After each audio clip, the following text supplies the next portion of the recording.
Welcome to another episode of This Is Why I Don't Vote, a podcast. Season 5, Episode 14. Your safe space to discuss sports, politics, social issues, and even religion. Where we will take it all very seriously, but not too seriously. Is Trump playing 3D chess? Is Trump capable of playing 3D chess? I believe there's a rationale for keeping that Dildo Waltz on his staff as national security advisor. And although I don't believe that Trump wanted this type of incident to happen, it's inevitable in Washington, D.C., and it allowed him to exercise authority over his cabinet in a way that he was not able to in his first administration. And the inmates have been let out of the asylum. Trump pardons a number of cryptocurrency, electronic currency, shitcoin frauds, in my mind, destabilizing the cryptocurrency marketplace. Thank you to all my loyal listeners. If you're new to the podcast, please like, subscribe, thumbs up, 5-star, write a review, send to friends and enemies far and wide. This Is Why I Don't Vote podcast is on Patreon. It is commercial free. I would like to keep it that way. I'm sure you would like to keep it that way. If you like what you hear, please consider supporting. Act 1. Keeping that dildo waltz is Trump's way of securing loyalty from his cabinet. I don't know if I can go as far to say that Trump is playing 3D chess, but it's clear to me that Trump has a specific agenda, allowing this waltz clown to stay in his administration after one of the most colossal fuck-ups in the history of classified information. We all know the story now. There's an attack on Yemen that's scheduled, by the way, stupid as hell. Yeah, I'm going to go on a quick tangent here. Stupid as hell. There is no amount of vitriol, there's no amount of bombast that can convince me that bombing Yemen is a good idea. We've been bombing Yemen, we, the United States of America, since the Obama administration. We basically did for Saudi Arabia what we are doing for Israel right now with regard to the Gaza situation. We gave the Saudis all sorts of equipment, all sorts of weapons, all sorts of information, all sorts of intelligence. And the Yemenis have been bombed, quote unquote, back to the Stone Age over the course of the last 15 years by the United States and particularly by the Saudis. If it had worked at any point, we wouldn't be having this conversation at all. It hasn't worked at all, and it's not going to work this time. But what are we talking about? We're talking about the Trump administration trying to take a big dick swing and bomb the Yemenis so that they can bang their chest about how they're being hard on international terrorism, how they're going to be hard on Iran, how they're the saviors of international shipping. And lo and behold, this is all revealed to a journalist that's added to a group chat by the national security advisor that's advocating for this attack. And by the way, if you look at any of the communications this guy has, not only that are classified, but any of the stuff that he's done in public, he likes the bombings. He likes the war. If Boeing and Raytheon, Lockheed Martin, if they ever had a lobbyist, it's Mike Waltz. Well, this jackass adds a journalist to a group chat where the entire plan of attack against the Yemenis is laid out. And yes, of course, it all becomes public. Now, I was going to do a piece on the journalist himself because the journalist did not honor any kind of journalistic integrity when it came to this information. It was very curious the way this guy approached the whole situation. I'm not going to go into that. I will say this. Most journalists would have sat on that chat for weeks, if not months, until they were discovered. And given this cadre of buffoons, it's not likely that he ever would have been discovered. Yes, he did voluntarily remove himself. He wasn't kicked off the chat. He voluntarily removed himself. And the second thing is he was withholding some of the information that he had been privy to when he was added to the chat. Now, one would think that was under the auspice that he couldn't reveal the information because it would jeopardize American lives. But the attack had already happened. And it was only after the Trump administration made him out to be the bad guy did he release all of the text that he was privy to. Having said all of that, why is Trump keeping this Waltz clown in his national security advisor role. Let's harken back quickly to 2016. Let's harken back quickly to 2017. Donald Trump assembles his cabinet, and within weeks, you have all of this dissension. There doesn't appear to be any cohesive policy effort in any area of international politics, of national politics, of local politics. The first year of Trump's administration was a total clusterfuck. And more than that, it was immediate for all to see that the people in the cabinet did not see eye to eye, did not get along, would backbite one another, would condescend to one another, would subvert one another. Donald Trump appeared to be one of those people that would act on the last thing that he heard. I've made this analogy before. I've been in court cases where a judge appears to rule on the last thing that he heard. So if you're arguing and you're dealing with opposing counsel at the same time, you want to be the last person to get the word in because that judge appears swayed by the last thing that he or she heard. That's Donald Trump. Once that was known about him, his cabinet members would routinely subvert each other to get in his ear right before a decision was made. Many of the people in his cabinet were not loyal to Trump. They were only loyal to A, the Republican Party, B, whatever faction they represented inside of the White House, and or C, their own political career. And what Trump realized 3 years into his presidency, probably 2 years into his presidency, but definitely 3 years into his presidency, these people aren't loyal to me at all, and I'm not ever going to put myself in this position again. Loyalty above all else. If I'm ever president of the United States again, I'm going to have a loyal and faithful cabinet. Are these going to be the most capable people in the world? I'll state as much. I'll represent to the American people that they are. But the only criteria that's going to matter is that they are loyal. And if they are loyal, their competence, their capacity, their ability, well, that's secondary, if it even qualifies at all. Trump, in his mind, has such a cabinet. And you know how you can test whether or not your theory is right? Whether or not the people that you've placed into your cabinet are in fact loyal? You have a fucking bumbling idiot do a fucking bumbling idiot thing. And that fucking bumbling idiot thing becomes public.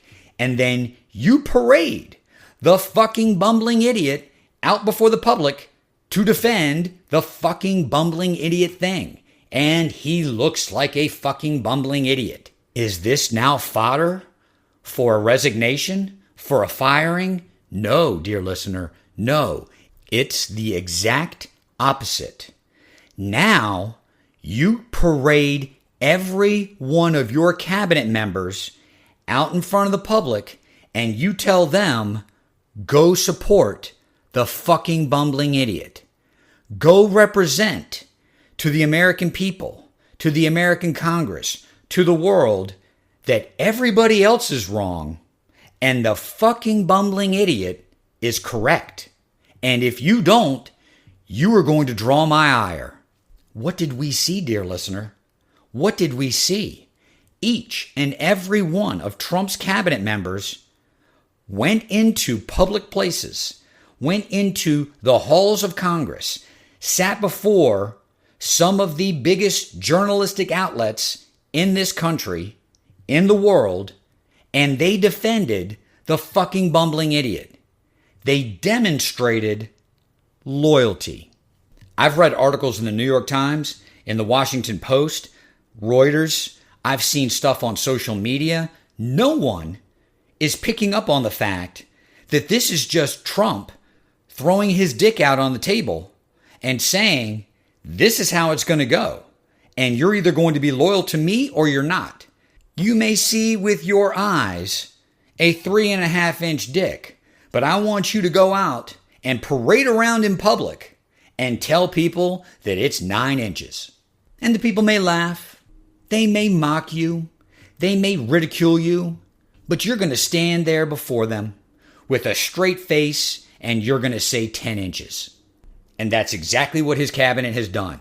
This absolute nonsense that it's not classified information because it's not a war plan, it's an attack plan. There's no doubt that some of the very people that have gone out and humiliated themselves because Trump refused to fire this guy, and this Waltz clown has so little dignity and has so little self-awareness, he doesn't care that everyone sees that he's an incompetent boob. He still has the position. In his mind, he'll never resign that position. Hell, he doesn't even see that this has been a stain on the Trump administration. And in many ways, it hasn't. For the people who are loyal to Trump, this is all simply a loyalty test. Now, there are a lot of people in the Republican Party who are not diehard Trumpers. There are a lot of people out there who voted for Trump that are not diehard Trumpers. There is a small segment of the U.S. population that's diehard Trump. There's nothing he can say or do that would discredit Donald Trump in their eyes. These people very likely believe the narrative that's coming out of the administration right now, that's coming out of Mike Waltz's mouth right now. But Trump himself has probably gotten pushback and resistance from the very cabinet members that he's parading out there. But what has he gotten from them? Public cooperation. They are loyal.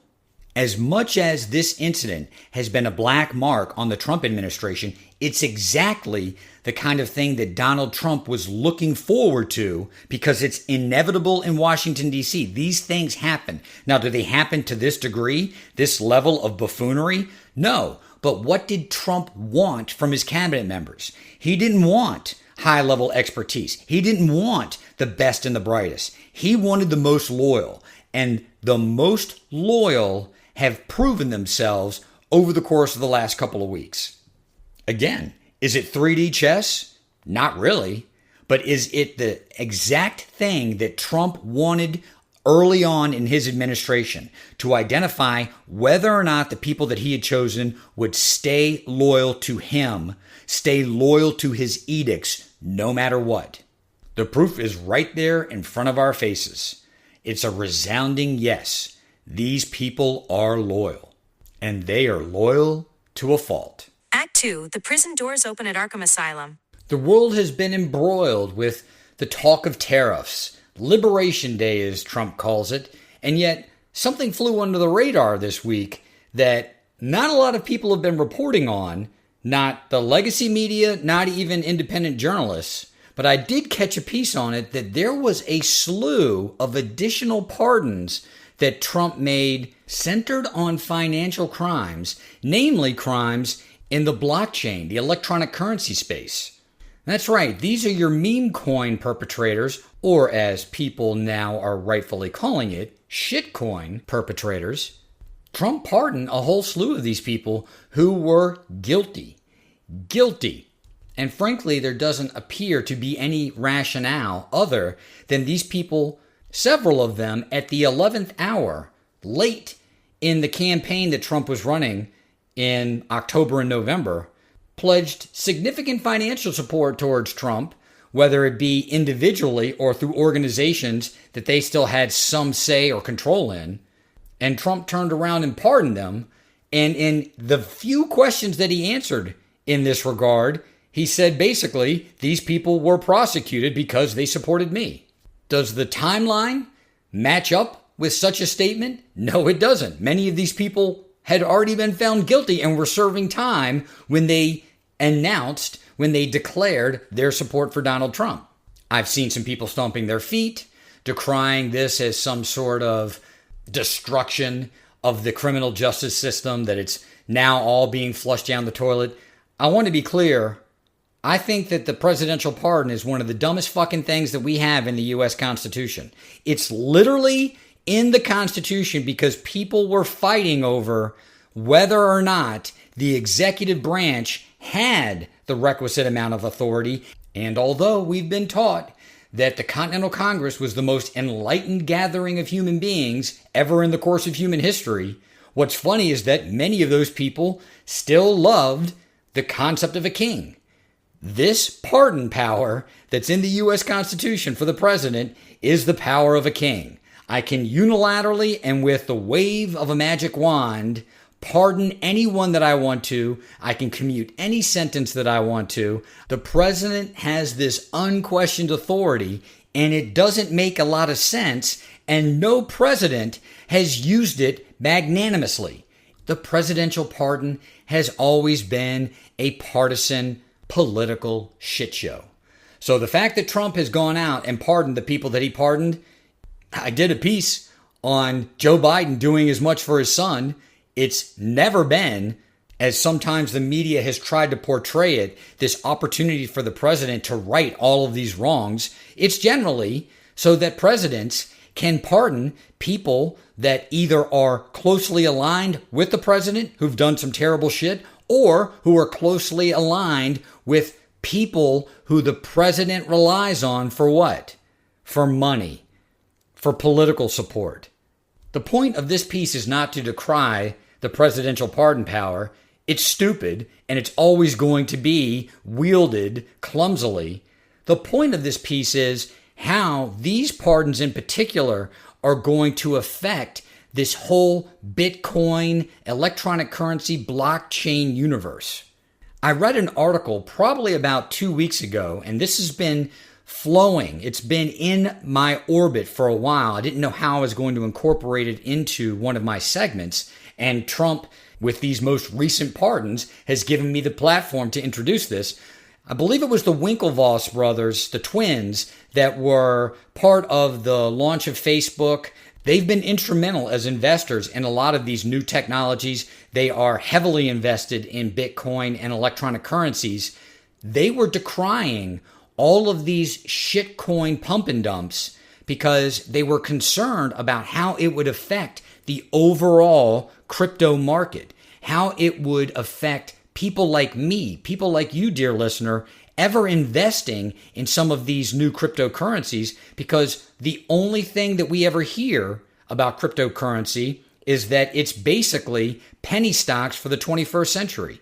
This is these penny stock schemes that were so prevalent in the late 80s and in the 90s, people pumping up these stocks that were going to be the next big thing after Amazon blew up, and all they were opportunities for unscrupulous traders and unscrupulous CEOs to pump up stocks and then dump that stock once the value skyrocketed.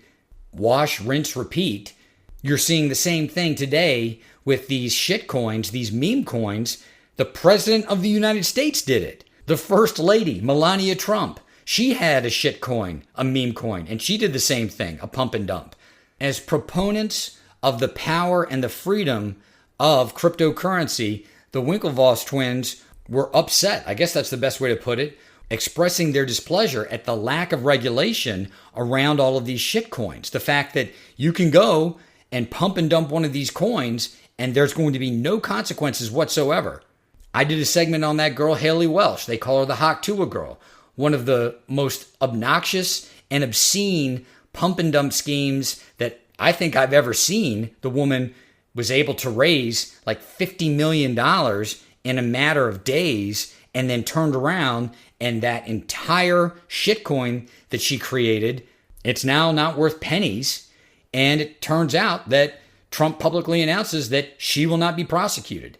And the little that I've seen about people reacting to that, it's the president himself pump and dumped a shitcoin. The first lady herself pump and dumped a shitcoin. How are they going to go after and prosecute someone like Haley Welsh when the president of the United States himself has engaged in the exact same conduct? There was a thought for a while that Bitcoin wouldn't work because it simply doesn't work. It doesn't have a market that it could operate in. And now you see Bitcoin to the moon and everyone's like, okay, well, what's the next thing? Or should I get involved in Bitcoin? The problem with cryptocurrency in general is there still has to be a market. There still has to be an exchange. You have to have a crypto coin. You have to be able to exchange that crypto coin for what? For either other crypto coins or for US dollars or for some other currency. If you don't trust that the people running the exchange are honest and are actually going to consummate the transaction, why would you ever get involved in that market? People who have cryptocurrency now, it may be valued at this astronomical price, but what are you going to do with it? It's literally like having 24 karat gold bars in your home and thinking that you're rich and saying to people, look, I want to exchange these for goods and services. And someone saying to you, what the fuck am I going to do with a 24 karat gold bar? It puts you in a position where you have to go and exchange that gold bar for what? For currency. That's the reason why we have currency. And if you don't trust the exchange, if you feel like if I give them my money or my Bitcoin, either of them is going to be stolen and there won't be any consequences for this happening, why the fuck would you engage in that marketplace? The paradox here is that people are now excited about cryptocurrency because they feel like this administration, the Trump administration, is going to support cryptocurrency being more a part of our everyday economy. And yet, by allowing crypto frauds to walk free and not providing any regulation around the crypto marketplace, why would any savvy consumer, why would any stupid consumer engage in cryptocurrency? It's a rare occasion that you'll hear me say this, but in order to have a fair exchange of goods and services, in order to have a highly functioning marketplace, you do need some sort of regulation. You do need some sort of oversight. I generally don't like the government in that role, but in this case, specific to cryptocurrency, and I think you could say it even more general, specific to banking, if you don't have some sort of oversight, the customer, the consumer, will lose faith in that market, and it's back to the late 1920s and the 1930s. Money literally in people's mattresses. I don't know about you, dear listener, but I'm not touching crypto with a 10-foot fucking pole. The inmates have been let out of Arkham Asylum. This is Why I Don't Vote, a podcast.